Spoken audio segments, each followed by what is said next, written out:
오늘은 이 깨어있음의 상태가 일상 속에서 어떠한지에 대해서 이야기를 해보겠습니다. 일상이 수행이고 수행이 곧 일상인 그런 깨어있음의 일상, 깨어있음인 수행, 그것이 일상 속에서의 어떠한 모습으로 되는지 거기에 대해서 한번 이야기를 해보겠습니다. 어쩌게도 이야기했다시피 깨어있음 상태가 되려고 하면 온전한 깨어있음 상태가 될 수가 없습니다. 그래서 깨어있으려고 함이 없는 깨어있음이어야 되는데, 깨어있으려고 함이 없는 깨어있음이란 깨어있음을 방해하는, 깨어있음이 안 되게 하는 그 상태에 대해서, 그러한 요소에 대해서 이해를 하면은 그러한 요소, 깨어있음의 요소가 일어나지 않거나 거기에 빠지지 않으면은 그 상태가 바로 온전한 깨어있음이라는 겁니다. 그래서 그러한 깨어있음의 상태가 일상에서 어떻게 느껴지고 어떠한 상태인지에 대해서 한번 이야기를 해보도록 하겠습니다. 오늘 아침 하회장님과 말씀을 나누는 중에 이 깨어있음과 몰두에 대해서 이야기를 서로 했습니다. 깨어있음의 상태와 몰두의 상태는 외견상으로 보면은 똑같습니다. 다를 바가 없습니다. 그런데 몰두와 깨어있음의 차이는, 몰두한다는 것은 가령 지금 현재 보이는 이 컵에 몰두를 한다라고 하는 것은 온통 관심이 이 컵에 가 있다라는 겁니다. 그리고 이 컵에 온전히 깨어있음의 상태라는 것은 관심이 여기에 있는 것이 아니라 온통 눈이나 마음이 향하기는 여기에 향하지만은 관심의 상태는 여기에 있는 상태입니다. 그러니까 몰두는 여기에 집중이 되어 있는 상태고, 깨어있음의 상태는 바로 알고 있는 상태에 있는, 알고 있는 상태라고 하는 것은, 우리가 안다라고 하는 것은 사실 느낌의 상태입니다. 그러니까 느낌이 어디서 느껴지냐 하면은 사실은 여기에서 다 느껴지는 겁니다. 귀에서 느껴지고, 눈에서 느껴지고, 코에서 느껴지고, 몸에서 느껴지고, 그리고 어떤 그러한 느낌이 뭔가 마음에서 어떻게 느껴지는 겁니다. 그렇다 보니까 뭔가 마음이라고 하는 어떤 형상을 인식하지 않아도, 그것이 인식되지 않아도 뭔가 관심의 초점이 여기 이 뭔가 마음을 벗어나지 않는 여기에 있는 겁니다. 그래서 몰두라는 것은 관심이 밖에 보이는 어떤 것 또는 생각이라면 그 생각 자체, 생각의 내용에 가 있는 거고, 깨어있음이라는 것은 생각의 내용이나 보이는 대상, 들리는 소리, 그것이 아니라 그것이 알아지는 상태에 관심이나 초점이 있다는 겁니다. 그래서 외부에 걸어갈 때를 예를 든다면은, 걸어가고 눈은 사방을 둘러보고 이렇게 하되, 들리는 것은 사방에서 들리고 그렇게 하되, 이렇게 본다는 것은 어떻게 보면은 보면 무심한 거고 실제로 저렇게 보고 있는 것 같지만은 그 관심의 상태, 마음의 관심의 집중 상태는 여기서 벗어나지 않는 겁니다.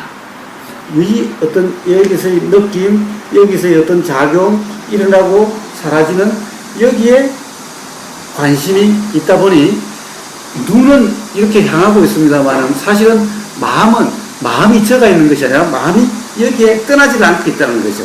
즉 눈은 왔다 갔다 해도, 귀는 이 소리 저 소리로 왔다 갔다 하는 것 같아도 마음은 즉 움직이지 않는 것과 같은 그런 상태라는 거죠.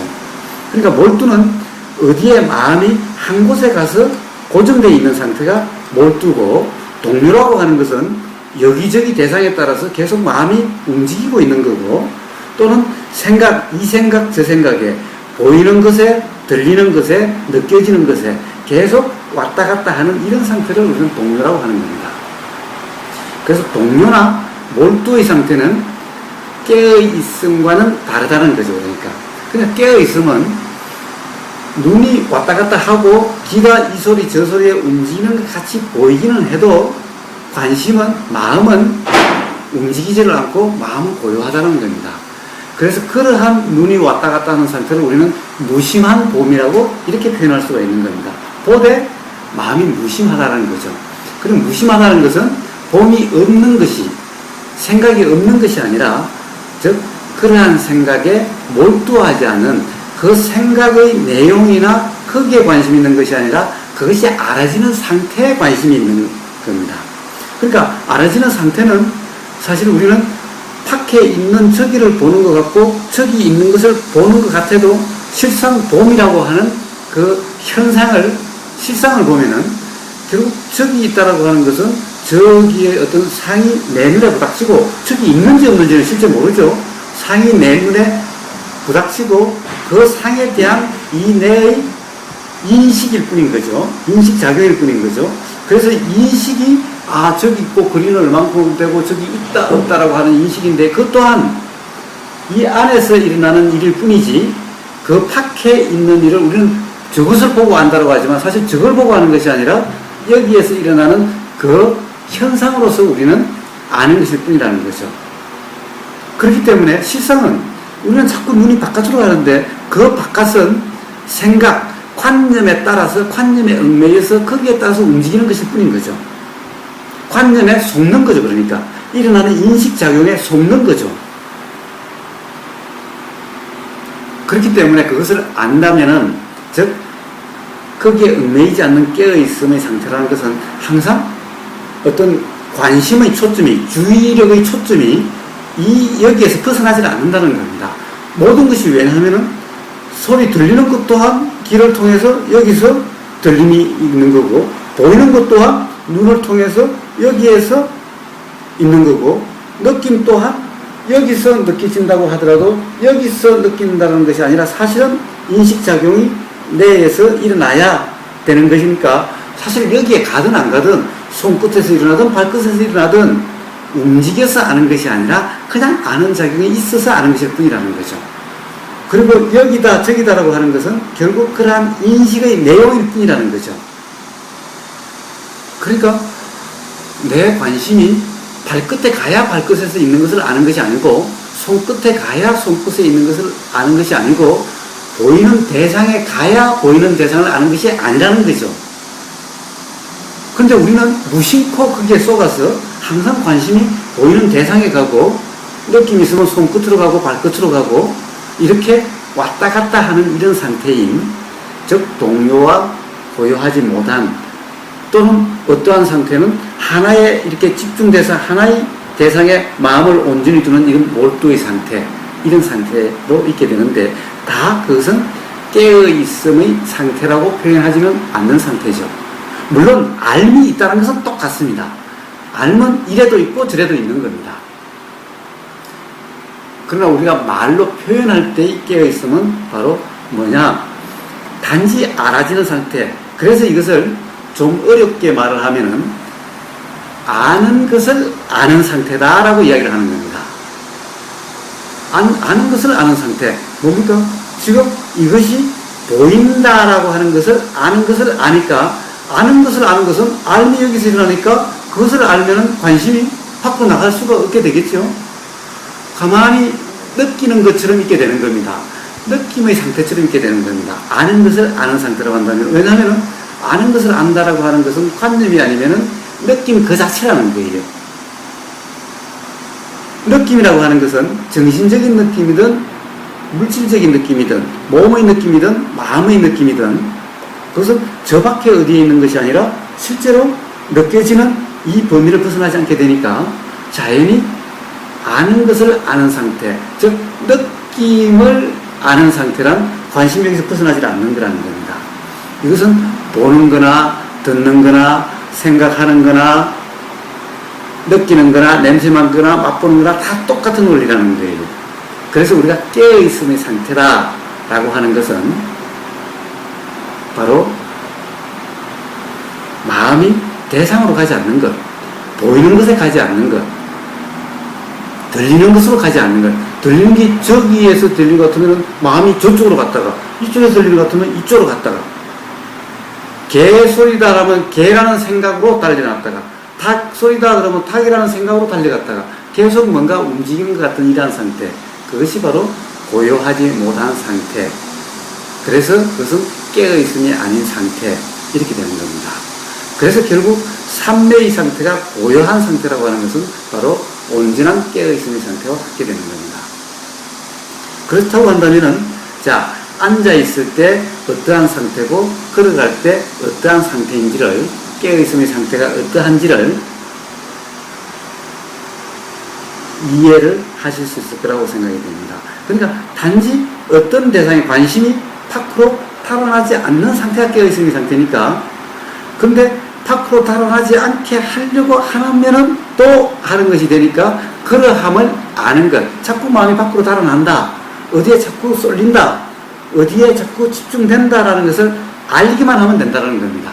그것도 항상 알아야 된다, 또 이어져야 된다라고 하는 것 또한 생각일 뿐이고, 그렇게 하려고 함이 그 생각에서 또 비롯되니까 그럴 필요가 없다는 거예요. 알아지는 대로.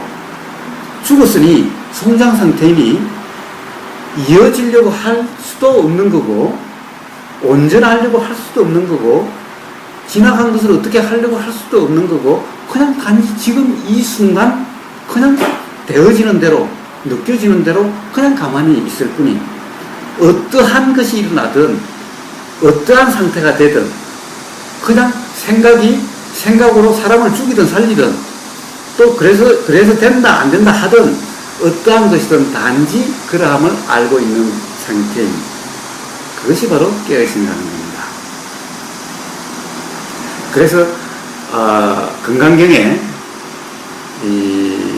일체유의법 여몽환호영이라는 말이 있다라고 합니다. 저도 어젠가 그저께 처음으로 그런 문구를 다른 사이트에서 봤습니다. 일체유의법 여몽환호영. 그러니까 일체의 유의법, 유의법이라고 하는 것은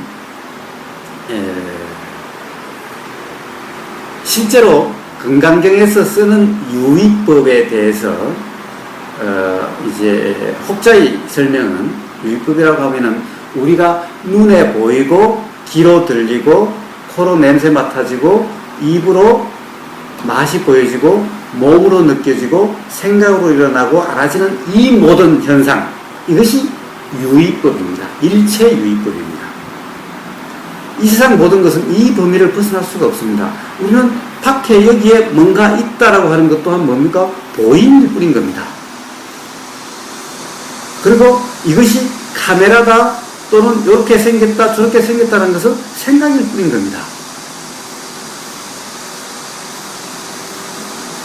그래서 우리는 밖에 이렇게 있다라고 하지만 사실은 있다라고 하는 이 자체가 보임과 생각의 내용일 뿐인 겁니다. 그래서 부처님이 말씀하시는 일체, 온 세상, 온 우주라고 하는 이 내용은 보이고 들리고 냄새 맡아지고 맛보여지고 생각되어지고 알아지는 이것이 일체입니다. 이것이 온 세상, 온 우주 만물 만상인 겁니다. 그것을 벗어나는 것은 아무것도 없다는 거예요. 그래서 그것을 일체라고 표현하시는 거예요. 법이라고 하는 것은, 부처님이 말씀하신 법이다 라고 하는 것은 그냥 그러한 현상 모든 것을 다 법이라고 이야기를 하는 겁니다. 현상은 뭡니까? 알아지는 거죠. 보여지는 거죠. 냄새 맡아지는 거죠. 맛보여지는 거죠. 생각되어지는 거죠. 알아지는 것입니다. 그래서 그것을 대상이라고 하기도 하는 겁니다. 그래서 그것을 아는 암 또한, 그 암을 또 아는 암이 있으니 암 또한 또 대상인 거죠. 그래서 그걸 법이라고 합니다. 그래서 이 세상에 있는 모든 것이 다 법인 겁니다. 그러면 왜 유위법이라고 했느냐라는 거예요. 유위의 반대는 무위라고 쓰는 거죠. 유의와 무의에 대한 오해가 많습니다. 그래서 그것 때문에 근본적으로 해석이 잘못되는 경우가 있습니다. 금강경의 일체 유의법이라고 해서 그것이 잘못됐다라고 초기 불교하는 사람은 비판하는 경우가 있는데, 어떻게 보면 유의, 무의라는 용어에 대한 정확한 이해가 없어서 잘못 쓰는 경우가 너무나 많습니다. 유의는 뭐냐? 즉, 나라는 착각 기반 하에서 내가 한다, 내가 어떻게 만든다, 또는 관념이라는 것은 내가 없으면 관념이 있을 게 없습니다. 나라는 것 때문에, 내 생각이기 때문에 관념이 있는 겁니다. 그러니까 관념, 이것이 바로 유의입니다. 이렇게 해야 된다, 저렇게 해야 된다, 이렇게 되려고 한다, 저렇게 되려고 한다, 안 하려고 한다, 어떤 상태가 되게 하려고 한다, 이것이 유의입니다. 무의는 뭐냐? 어떠한 할미 없는 상태입니다. 그냥 다 저절로 되는 상태입니다. 그래서 노자가 무의자연사상의 대표적인 사상가입니다. 그래서 노자는 상선, 가장 뛰어난, 가장 수성한 선, 발음, 진리는 바로 물과 같다. 상선은 약수다라고 합니다. 물과 같다. 물이라고 하는 것은 어떤 상태도 분별하지 않습니다. 더러움을 만나도 더러움에 대해서 분별하고 난 너 안 만날래 하고 피해가지 않고, 더러움을 만나든 깨끗함을 만나든 깨끗하다고 머물러 있으려고 하지 않고 흘러가야 될 이유가 있으면 아무 미련 없이 흘러갑니다. 전혀 분별함도 없고 전혀 머문도 없고 붙잡으려고 함도 없고 피하려고 함도 없고 그냥 있는 상태 그대로 작용하는 그대로 그냥 물과 같이 흐르는 그 상태 그대로 있는 것이 바로 무의라고 하는 겁니다. 그래서 단지 높낮이가 다르면은 그냥 흐를 뿐인 거예요. 거기가 밑에가 더러워서 나는 안 흐를래 이런 것이 없다는, 피할래 이런 것이 없다는 거예요. 더러워도 더럽다 깨끗한 구분이 전혀 없다는 거예요. 깨끗한 웅덩이에 가면은 나는 이제 더 이상 안 흐르고 이거 깨끗한 좋으니까 머물겠어 라가 아니라 또 미련 없이 흘러야 될 높낮이 차가 있으면 미련 없이 흘러간다는 거예요. 이러한 상태가 바로 무의의 상태라는 거예요. 그래서 상선, 가장 무의다운 것은 바로 물과 같다라고 노자는 이야기하는 겁니다. 자연의 이치는 완전히 그와 같다는 거예요.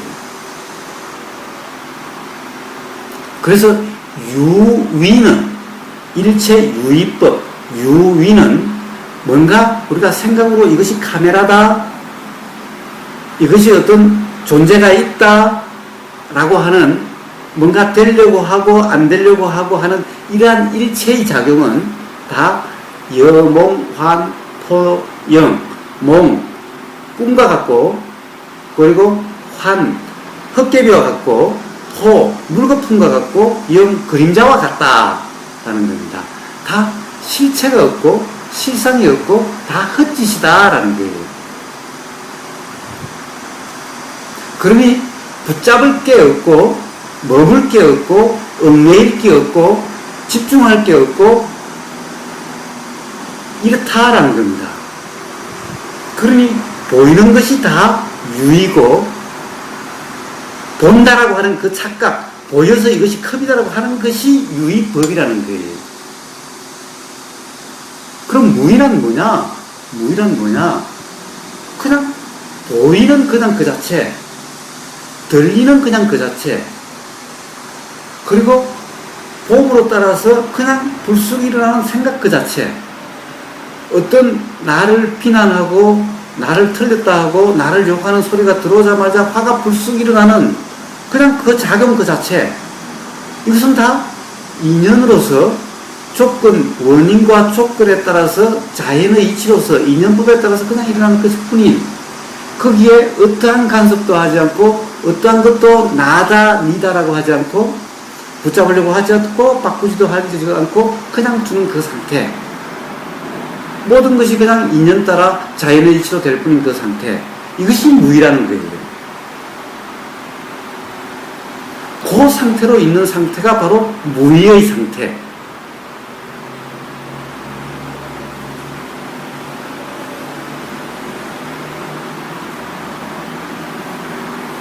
일체유의법은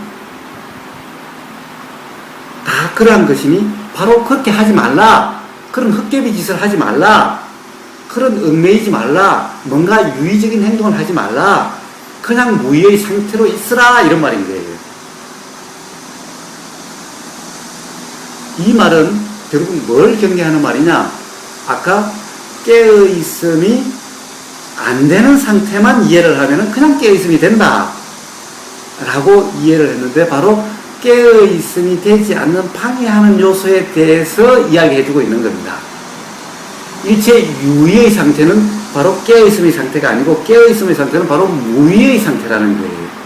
그래서 진정한 윗바사나는 무의의 수행이라는 거예요. 사마타는 유의의 수행이라는 거예요. 그래서 윗바사나는 지혜가 나오는 수행, 지혜 수행이라는 거예요.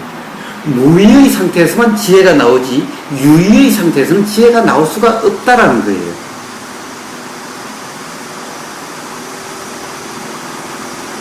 지혜가 새로 생기는 것이 아니라 지혜가 드러나는 건데, 이미 있는 상태가 그냥 그대로 보듯이 아는 상태인데, 이것은 뭔가 하려고 하는, 즉 유의의 상태, 착각의 상태에서는 그것이 있는 그대로 보고서 알 수가 없다.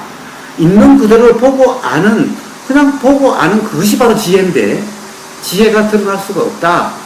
지혜가 드러날 수 있는 것은 바로 무의의 상태가 된다. 깨어있음의 상태가 된다 라는 겁니다.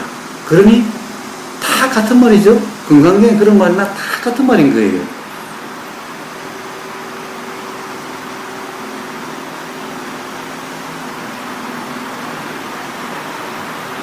그래서 일상에서 깨어있음의 상태가 어떤지에 대해서, 평상시에 어떤지에 대해서 이야기를 했습니다.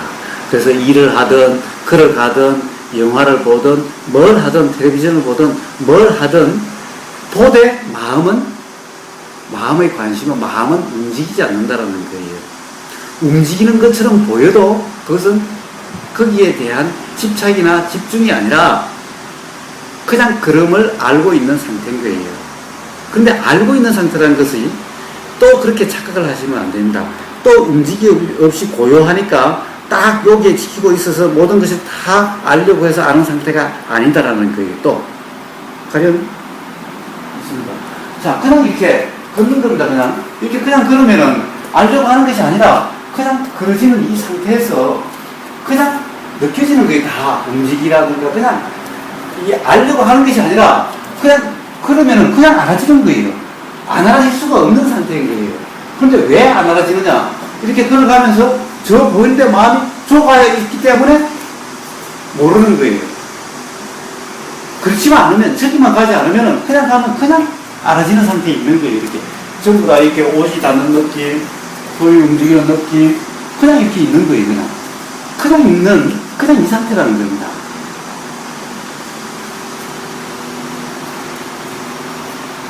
그래서 걸어갈 때나 텔레비전 볼 때나 일할 때나 다 똑같은 상태다라는 겁니다. 자, 그러면 이거 사실 이제 수행 관점에서 조금 한번 돌려보겠습니다. 자, 8정도로 한번 가보겠습니다. 사실 8정도라고 하는 것은 가장 실생활에서 어떻게 하느냐라고 하는 내용일 뿐입니다. 이 깨어있음이 어떻게 적용되는지를 한번 보겠습니다. 우선 이 8정도를 이야기할 때 정견이 처음으로 옵니다. 정견의 내용은 뭐냐 하면은, 바른 견해에는 어떤 거냐 하면 바르다 안 바르다 라고 하는 것을 아는 겁니다. 우선 바르고 안 바른 거를 알아야 바르고 안 바른 데 대한 이해가 될 거 아니겠습니까? 여기 구도에 들어오는 안에 문에 보면은 뭐라고 되어 있습니까? 제악, 막작, 중선, 봉행이라고 되어 있습니다.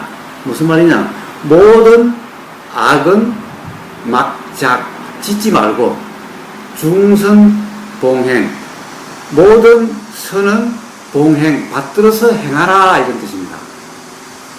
그럼 도대체 선, 악, 선은 바르다는 의미고 악은 바르지 않다라는 건데 도대체 그리고 부처님이 전부 다 정도, 바른 길, 바른을 붙여놨어요.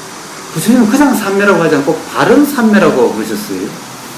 도대체 왜 바른을 붙이냐는 겁니다. 그럼 바른에 대한 이해가 없으면은 팔정도를 이해할 수가 없는 거예요. 그래서 바른 견해의 정견의 핵심 내용에는 바르고 바르지 않는 것을 이해하는 겁니다. 그것을 아는 게 첫 번째의 정견의 내용입니다. 바른 것은 뭐고 바르지 않는 것은 뭡니까? 바르다라는 말은 다른 말로 하면은 옳다라는 것으로 할 수가 있고 또 다른 말로 하면 좋은 거다라고 할 수 있습니다. 한문으로 하면은 선이라고 이렇게 표현합니다. 바르지 않다라고 하는 것은 옳지 않다, 좋지 않다, 그러다, 악이라고 그렇게 표현을 하는 겁니다. 자, 바르다, 바르지 않다가 뭡니까? 거기에 기초해서 계율이라는 것이 있죠. 자, 살인하지 마라, 거짓말하지 마라, 이런 구체적으로 뭔가를 하지 말라라고 하는 것이 바른의 본보기로 그렇게 되어 있습니다. 그러면 정말 바른 말이라고 하는 것이, 아름다운 말이라고 하는 것이, 옳은 말이라고 하는 것이 정말 있나요? 실상에는 그런 것이 없습니다. 그래서 옳은 말 쭉 해서 옳은 말만 써야 되나요? 부처님의 발언은 그런 발언이 아닙니다. 부처님의 발언은 사실은 기준이 없어요. 똑같은 말이어도 어떨 경우에는 바른 말이 되고 똑같은 말이어도 어떨 경우는 바른 말이 되지 않습니다.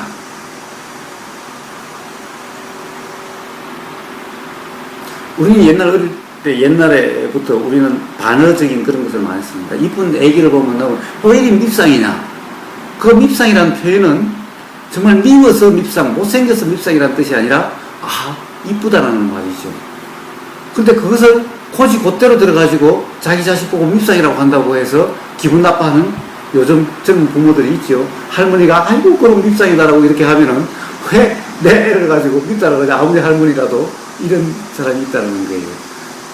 그런데 할머니는 밉상이라는 그 표현에는 미워서 미운 것이 아니라 너무나 이뻐서 밉다, 그렇게 밉상이라고 이야기를 한다라는 거죠. 그러니까 똑같은 말이어도 누구에 따라서는 바른 말이고 누구에 따라서는 바른 말이지 않게 되는 겁니다. 이렇습니다. 실상은 이렇습니다. 바른 말이 따로 있고 좋은 것이 따로 있고 좋지 않는 것이 따로 있는 것이 아닙니다. 그래서 제가 전에 병은 좋은 거냐 나쁜 거냐라고 제가 한번 물은 적이 있습니다. 병은 좋은 것도 아니고 나쁜 것도 아닙니다. 즉 바른 것도 아니고 바르지 않는 것도 아닙니다. 그럼 도대체 바르다 바르지 않다라고 하는 기준이 뭐냐라는 겁니다. 그 기준은 괴로움을 유발하는 것은 바르지 않는 거고 괴로움을 유발하지 않는 것은 바른 겁니다. 그걸 조금 더 구체적으로 이야기를 하면은 욕심과 화를 일어나게 하는 것은 바르지 않는 거고 욕심과 화가 일어나지 않게 하는 것은 바른 겁니다. 모든 괴로움의 원인은 욕심과 화입니다. 그래서 바르다 바르지 않다라는 절대적인 어떤 기준이 있는 것이 아니라 어떤 구체적인 상황 속에서 욕심이나 화가 일어나게 하는 것은 바르지 않는 거고 욕심과 화를 일어나지 않게 하는 것은 바른 겁니다. 여기에 바로 방편이 작용할 수 있는 여지가 있는 겁니다.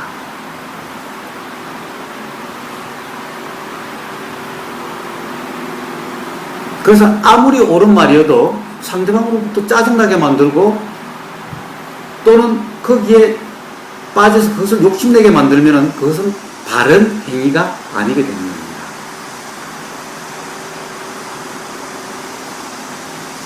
그러니까 그런 절대적인 기준은 없는 거예요. 그럼 그런 상태가 뭐냐?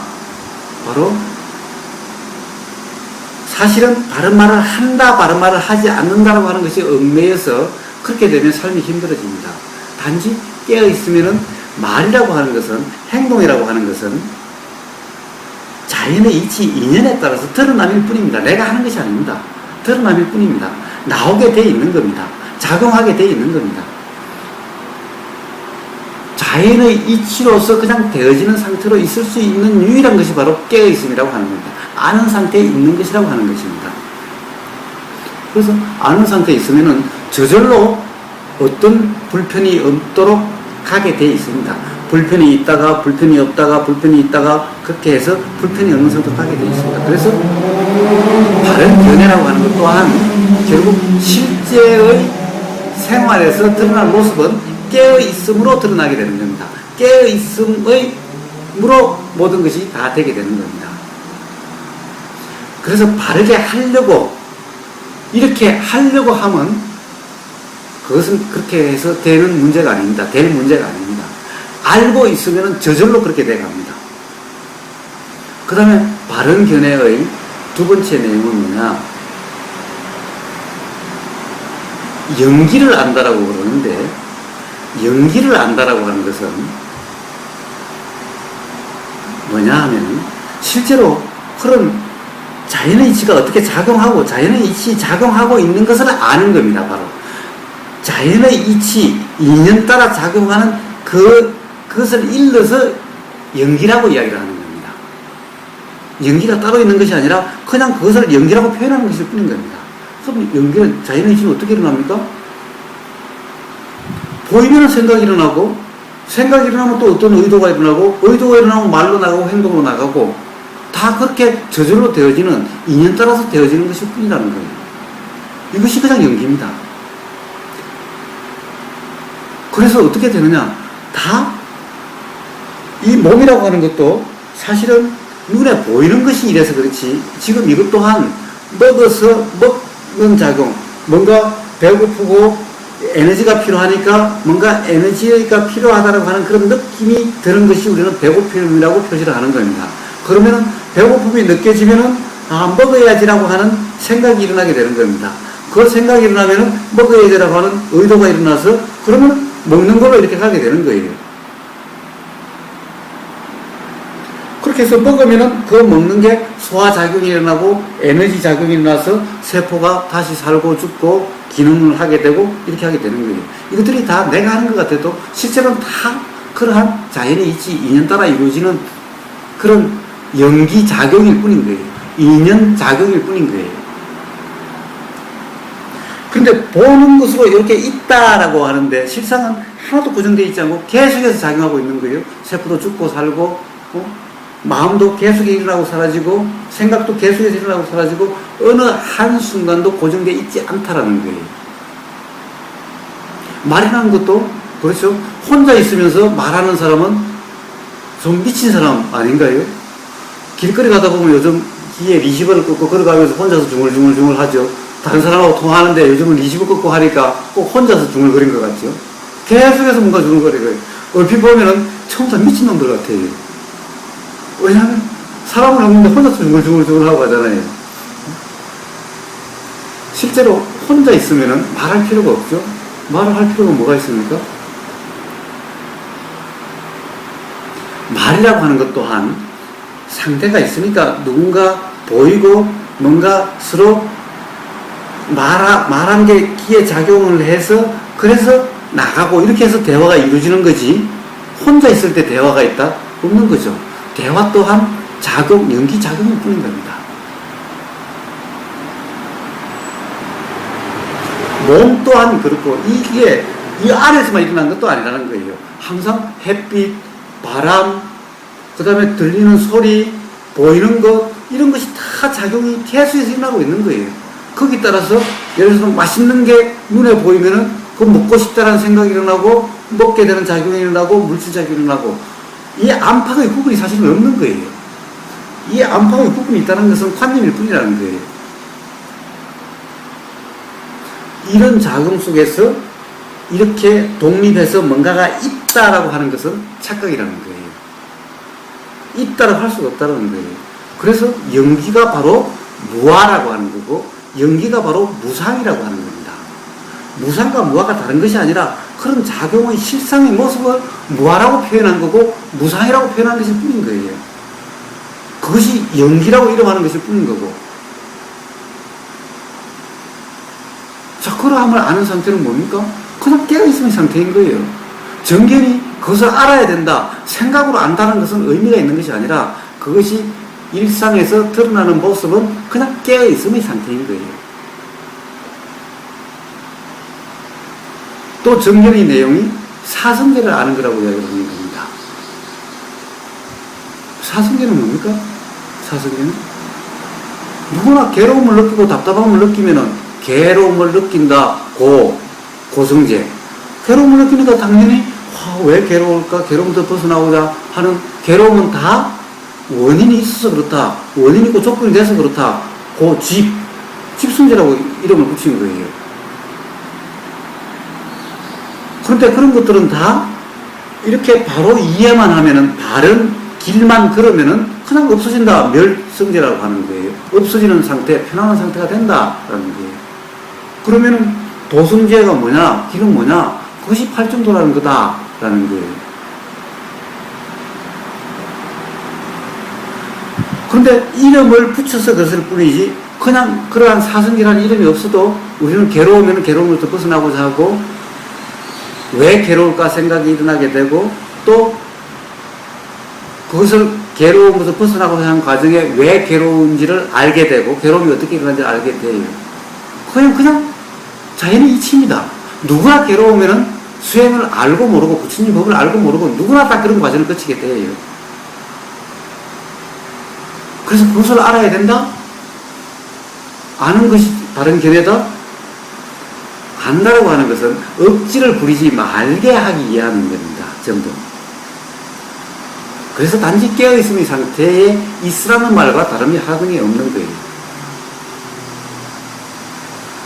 그러면 바른 생각, 이제 바른 생각이라는데, 바른 생각은 뭐냐? 억지 부리지 않는 것이 바른 생각인 거예요. 다른 생각이 일어나면은 그 생각에 집착하지 않음이 바른 생각인 거예요. 그냥. 참 무상이라고 그랬지, 내가 집착한 것이 이것이 바르지 않다라고 그랬지 라고 하는 그냥 그 생각, 그냥 그것인 거예요. 이름에서 바른 생각이지, 사실 그것도 내가 하는 생각이 아니라 그냥 작용으로서 들었던 게 있기 때문에, 책을 본 게 있기 때문에, 그냥 어떠한 보였을 때 또는 어떤 상태가 됐을 때 그냥 일어나는 마음작용일 뿐인 거예요. 그것도 바른 생각으로 가려고 하면은, 깨어있으면은 그냥 바른 생각으로 가게 되는 거예요.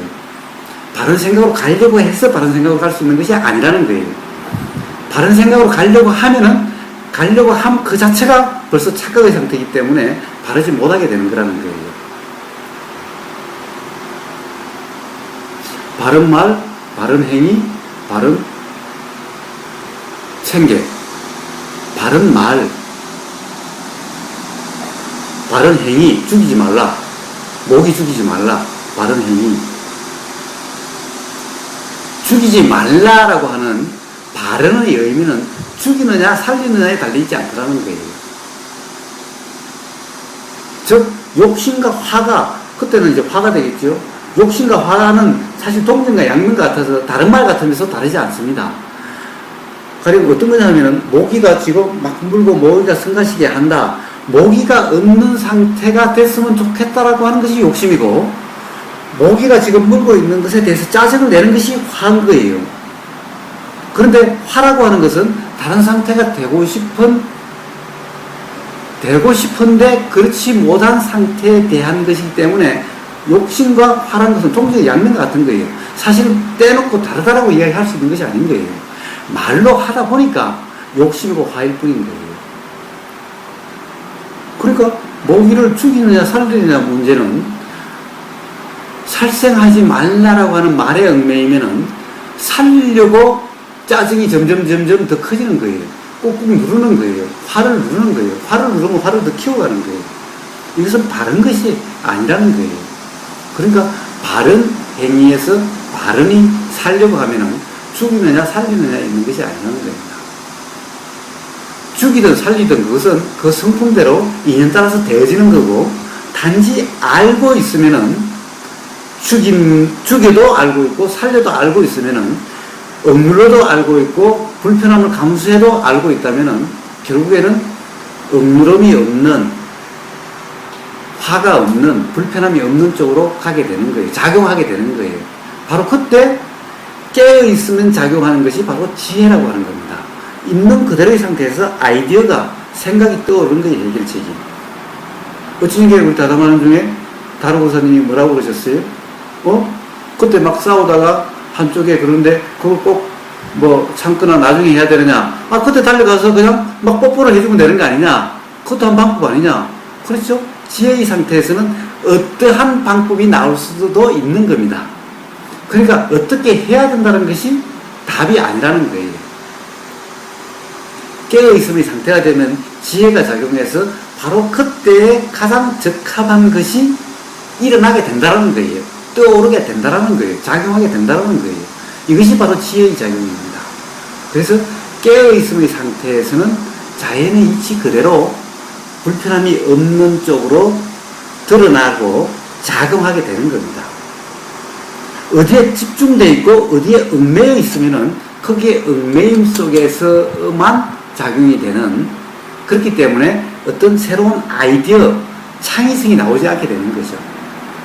그래서 일에 있어가지고 집중하는 것이 일을 잘하는 것이 아니라 일에 깨어있어야만 잘한다는 것은 얽매이면은 창의성이 작동할 여지가 없이 기존에 알고 있는 틀 속에서 뱅뱅 돌고 있지만은 깨어있으면은 알고 있는 범위를 넘어서서 적절한 있는 그대로에 대한 처방이 나오게 된다, 일어나게 된다. 그래서 그것을 우리는 창의성이라고 이야기하는 거고, 그래서 그것은 문제 해결 능력, 일을 효과적으로 하는 것, 이렇게 된다는 거예요. 그래서 바른 말, 바른 행위, 바른 생기는 그렇게 어떤 경우 이래야 된다, 저래야 된다, 죽여야 된다, 살려야 된다, 거짓말을 해야 된다, 거짓말을 하지 않아야 된다.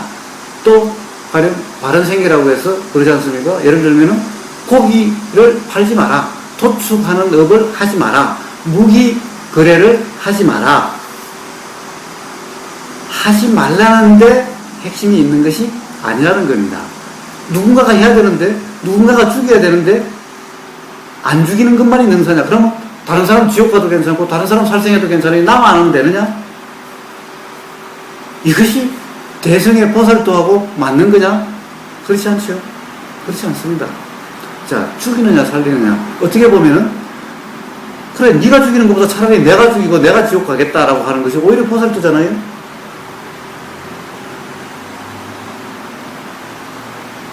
그러니 바르다 바르지 않다라고 하는 것은 죽이느냐 살리느냐에 있는 것이 아니라는 거예요. 바른 생계라고 해가지고 술 파는 일 하고 안 하고 하는 것이 중요하지 않다라는 거예요. 거기에 문제의 핵심이 있는 것이 아니라는 거예요. 즉 깨어있으면은 저절로 조정이 돼 갑니다.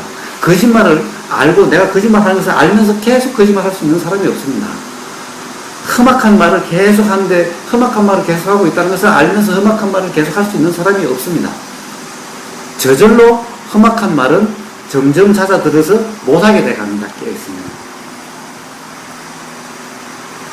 술 파는 일 깨어있으면 사람에게 이롭게 작용하도록 하는 쪽으로 점점 술 파는 일이 돼가고, 술 만드는 것 또한 사람의 몸에 좋게 만들려고, 음식 만드는 일, 사람 몸에 좋게 만들려고 그렇게 자꾸 되어가지, 깨어있으면서 알고 있으면서 돈만 벌기 위해서 술을 갖다가 막 팔려고 하고 어떻게든 먹이려고 그러고, 또 음식을 어떻게든 수익이 많도록 먹어서는 안 될 거, 건강에 나쁜 것을 넣어가지고 이렇게 계속 해갈 수가 없다는 거예요.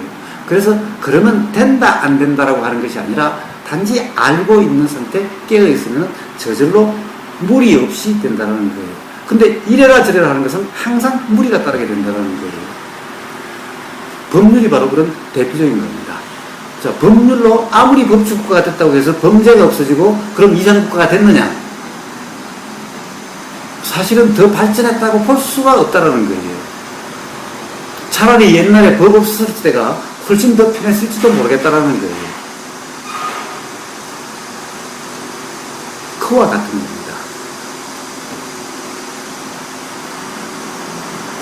바른 노력, 그냥 노력이면 노력이겠지 왜 바른 노력이냐?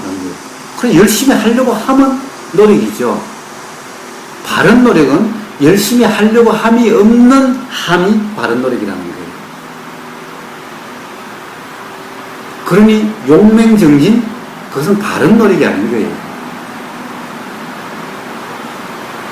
물론 그 의미를 알고 얽매이지 않고 그냥 한번 마음이 일어나서 그냥 하면은 그 바른 노력일 수가 있어요. 그렇게 해서 이러면서 용맹정진이라면. 그러나 억지로 잠을 꾹꾹 참아가면서 막 송곳으로 찔러가면서 하는 용맹정진이란 그것은 바른 노력이라고 할 수가 없는 겁니다. 그러니까 용맹정진 그 자체가 바르냐 바르지 않냐라고 하는 것이 아니라 실제의 상태가 어떠냐에 달려있다는 겁니다. 그 또한 깨어있음인 거예요. 바른 알아차림, 바른 사띠, 바른 마음챙김, 즉 깨어있으면 더 말할 나위가 없죠. 그래서 바른이 온전해지면 그냥 바른 마음챙김이 깨어있으면 온전해지면 그냥 바른 삼매가 되는 거예요. 왜 삼매도 그냥 삼매라고 하지 않고 왜 바른 삼매라고 그랬을 거예요? 삼매란 말은 부처님 당시에도 이미 요가 신도교 쪽에서 삼매란 말은 이미 그 당시에 수행에서의 핵심 내용이었어요. 삼매는. 근데 왜 부처님은 그냥 그 삼매라고 안 하시고 왜 바른 삼매를 두시냐는 거죠. 그때의 삼매는 전부 요가의 삼매, 사마타 삼매, 집중 삼매였던 겁니다. 그러니까 바로 그런 집중 삼매의 상태는 하나의 대상에 집중하면서 마음이 고요한 상태, 고요해진 상태, 그런 고요가 아니다라는 의미에서 바른 삼매라고 하신 겁니다.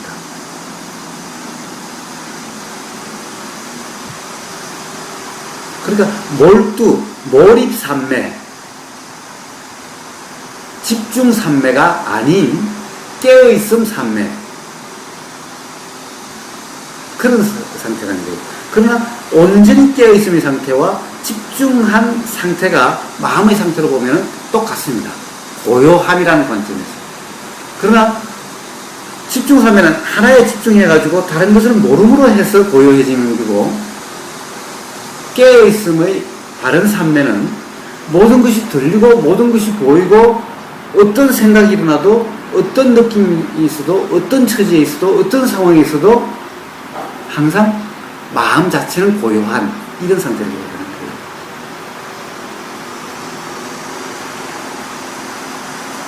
그래서 고요하기 때문에 밖으로 드러나는 그 모습은 비슷합니다. 그러나 상황은 완전 딴판입니다.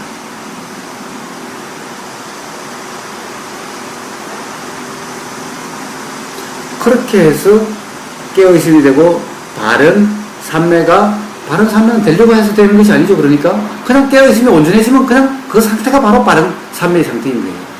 바른 삼매의 상태, 깨어있음이 온전한 상태가 문득되면은 깨어있음이 왜 온전한 상태를 자꾸 문득이라고 표현하냐.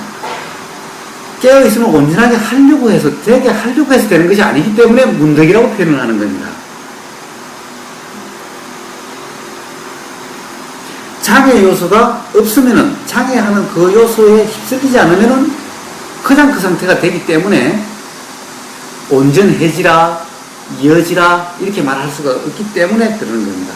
그래서 그것은 느끼는 자체가 문득 되는 것과 같기 때문에 그렇게 얘기를 하는 겁니다. 그래서 그러한 상태를 도노라고 이야기를 하는 겁니다. 그런 상태가 되면은 바로 그것이 바른 삼매의 상태고, 그럼 바로 그 상태에서 바로 통찰이 일어날 수가 있는 겁니다. 이 상태는 지혜가 드러나게 되는 거고, 있는 그대로가 보이게 되는 상태가 되는 겁니다. 이 상태가 돼야 비로소 있는 그대로가 보이고, 어떤 우리가 보이는 것에, 들리는 것에, 생각에 얽매이지 않는, 거기에 착각에 빠지지 않는 그런 상태가 되는 거죠. 바로 그런 상태입니다. 착각이 없는 상태, 그냥 있는 그대로 보여지는 상태면은 문득 다 알아지는 게 되는 거예요, 그냥. 그것을 심오하게 연구해가지고 이래서 오는 것이 아니라, 뭔가 그 상태가 되게 하려고 해서 그런 것이 아니라, 그러니까 어떤 상태가 바뀌는 것이 아니라, 깨달음이라는 것이, 통찰하는 것이 어떤 상태가 바뀌는 것이 아니라 그냥 지금 이 상태에 있는 그대로의 상태를 있는 그대로의 상태로 알아지는 거예요, 그냥. 그러니까 하등에 바뀌어지는 게 없는 거예요. 다른 상태가 되는 것이 아니라는 거예요.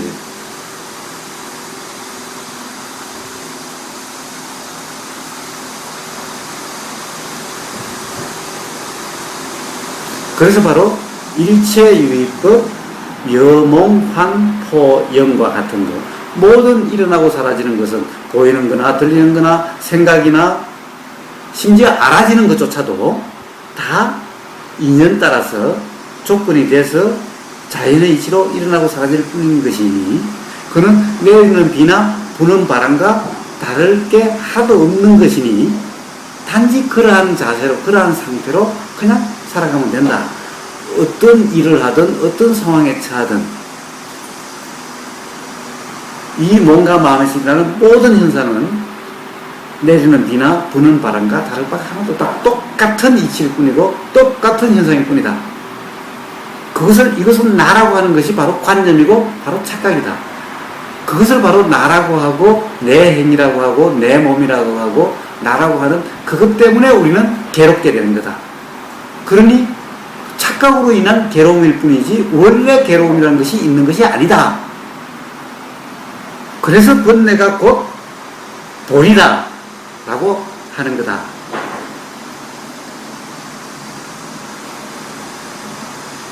자, 일상은 바로 그렇게 그냥 살면 된다.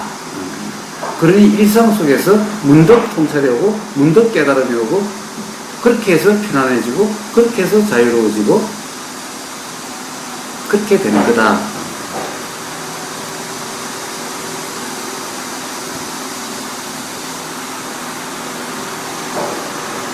자, 질문해 주십시오.